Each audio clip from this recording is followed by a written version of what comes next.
Qalxanımız vətən desin. Ölənlərin əvəzinə qalanımız vətən desin. Vətən desin. Qəlbimizin hər duyğusu, hər vurğusu vətən desin. Fərqi yoxdur harda olaq. Zamanımız, məkanımız vətən desin. Çox yatdıq, çox mürgülədik. Qoca millət mürgülədik. Qoşa-qoşa dağlarımız oğurlandı. Çaylarımız, göllərimiz oğurlandı. Oğurlatdı. İndi saysaq saya sığmaz. Daha nələr oğurlanıb. Yer üstündə xəzinələr, yer altında dəfinələr uğurlanır. Qoca millət, bu gün gərək hər andımız, amanımız, əgər varsa zərrə qədər imanımız, qoy imanımız vətən desin. Hər yaxşımız, yamanımız vətən desin.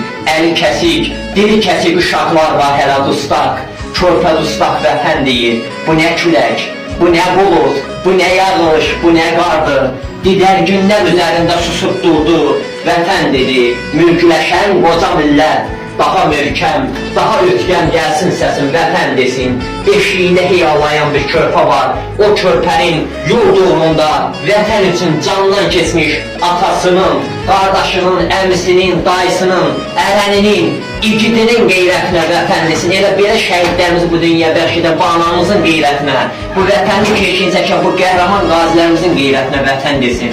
Vətən deyək, Allah şəhidlərimizin ruhunu şad eləsin. Məqamı necə ki uca eləsin. Çünki onlar tarix boyu bizim xalqımıza, millətimizə soyqırım törədən, torpağımızı işğal edən, Xocalda, Ağdabanda, Meşəldə, Zəngilanda, Zəngəzurda soyqırımlar həyata keçmiş və neçə körpələri süngüyə taxmış düşməndən onlar 44 günə qisasını aldılar. Onlar 1-ci Qarabağ döyüşündə gedəmiş, canından keçmiş qəhrəman şəhidlərimizin yolunu gedərək onların da qisasını döyüş meydanında aldılar. Allah şəhidlərimizin ruhu şad eləsin. Allah sizlərə də səbir versin. Allah sizə də razı olsun sizdən.